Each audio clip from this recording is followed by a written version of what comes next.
Hello class 8 बच्चों, इस बार के जो हमारे एनुअल पोर्शन हमारा आज से स्टार्ट हो रहा है। इस बार के जो हमारे एनुअल के जो चैप्टर हैं वो हैं चैप्टर 12 चत्वारे मूर्ख पंडिता, चैप्टर 14 गुरु भक्त आरुणि और चैप्टर 15 सुभाषितानी। ठीक है बच्चों, तो ये 3 चैप्टर हैं और इसके साथ हमारा व्याकरण का वर्क भी होगा इसमें। तो आज का जो चैप्टर है वो है चैप्टर 12। पेज नंबर निकालिए, पेज नंबर है 47। आप भी अपनी बुक निकाल लीजिए और मेरे संग संग आपको भी ये चैप्टर रीड करना है। चैप्टर 12 चत्वार मूर्ख पंडिता, यानी कि 4 मूर्ख पंडित। कस्मिंश्चित् ग्रामे चत्वारे सखाए आसन, यानी कि कस्मिंश्चित् मतलब किसी गांव में 4, चत्वारे मतलब 4, सखाए मतलब मित्र, आसने मतलब थे। किसी गांव में 4 मित्र थे। तेषु त्रय शास्त्रे निपुणता परंतु व्यवहारे बुद्धि रहिता आसने, यानी कि तेषु उनमें से त्रय मतलब 3, शास्त्रे पारंगता परंतु शास्त्रों में निपुण थे। उसमें से जो 3 थे वो शास्त्रों में निपुण थे, परंतु व्यवहारे बुद्धि रहिता आसने, लेकिन व्यवहार में क्या थे? बुद्धि रहिता, यानी कि मूर्ख थे, यानी कि उनमें कॉमन सेंस नहीं थी। एक अप्रय शास्त्र तू न जानती सम परंतु बुद्धिमान आसित। एक है मतलब एक, अप्रय मतलब अन्य, शास्त्र मतलब शास्त्रों में, तू न जानती एक उनमें से जो था शास्त्रों को तो नहीं जानता था परंतु बुद्धिमान आसित है, लेकिन वो क्या था?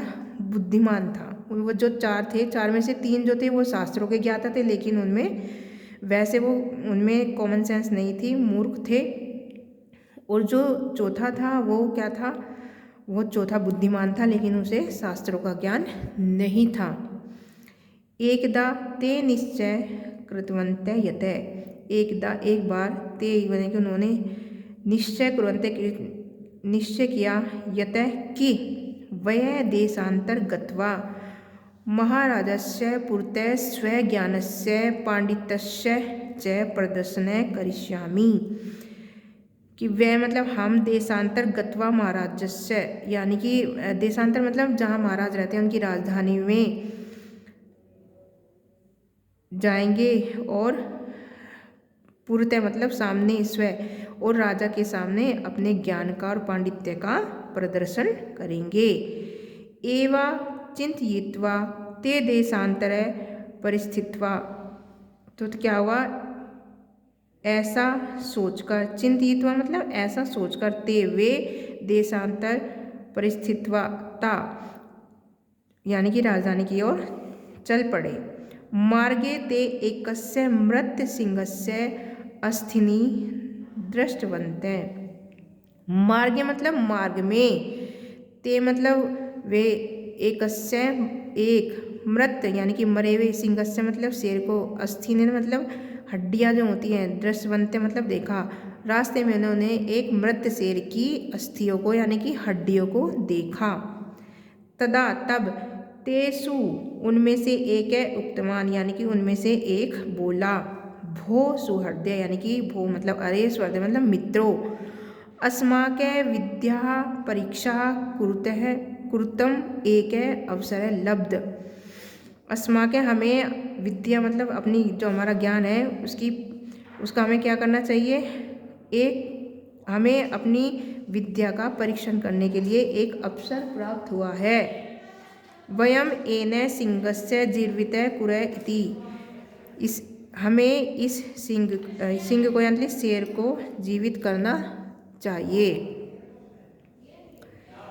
एव मुक्ता स सिंहस्य अस्थिने योग्य कर्मिणे योजितवाने, एव मुक्तवा मतलब ऐसा कहकर, स मतलब वह, सिंहस्य मतलब शेर, अस्थिनी मतलब अस्थियों को, योग्य कर्मेन योजितवाने उसने उसकी क्या किया? शेर की जो अस्थियां थी, जो शेर की हड्डियां थी, उन्हें सबको क्या किया?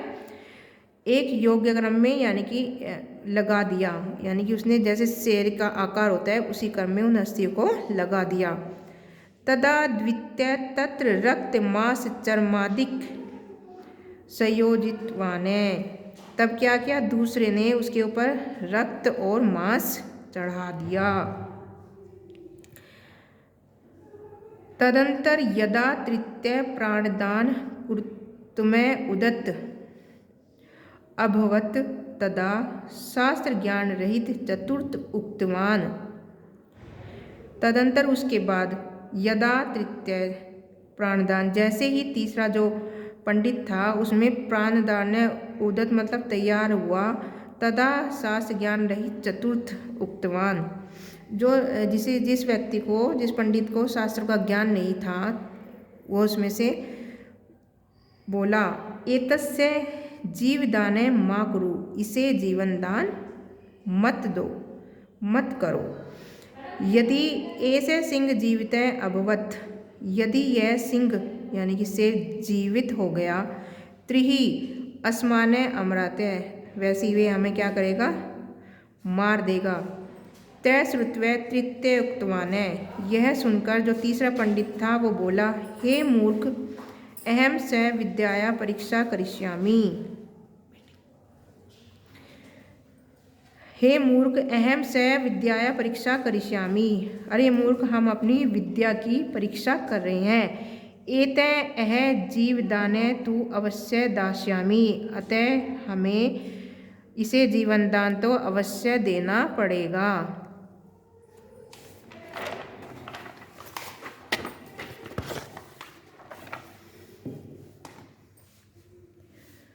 तदा चतुर्थ अभवत, तब चौथा जो था वो बोला, जिसे शास्त्रों का ज्ञान नहीं था, त्रिही मुहूर्ते तिष्ठुते, तो मुहूर्ते मतलब क्षण भर, तिष्ठुते मतलब रुक जाओ, तो क्षण भर रुक जाओ। अह वृक्षम आरोहामि, मैं, अह मतलब मैं वृक्ष पर चढ़ जाता हूँ। इति युक्त्वा स एक वृक्षम आरूढ़वान, ऐसा कहकर, इति युक्त्वा मतलब ऐसा कहकर, स मतलब वह, एक मतलब एक, वृक्ष मतलब पेड़ पर, आरूढ़वान मतलब चढ़ गया, ऐसा कहकर वह एक पेड़ पर चढ़ गया। सिंहस्य जीवदाने कृतवाने, तो तीसरे ने शेर में क्या करे, प्राण डाल दिए, प्राण उसके अंदर, तीसरे ने क्या किया, तीसरे जो पंडित था उसने उसके अंदर प्राण डाल दिए। जीवित भूत्वा स सिंह त्रीन अपि पंडिताने हत्वा खादित्वाने,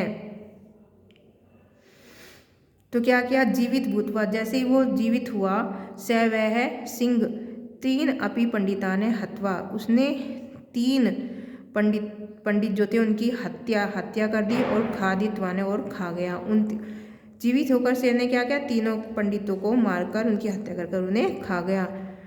तृप्त्वा ततः निर्गतः च, यानी कि तृप्त्वा मतलब तृप्त होने के बाद, संतुष्ट सेटिस्फाइड होने के बाद, तत्र निर्गतः च, वह तृप्त होने के बाद वह वहाँ से चला गया।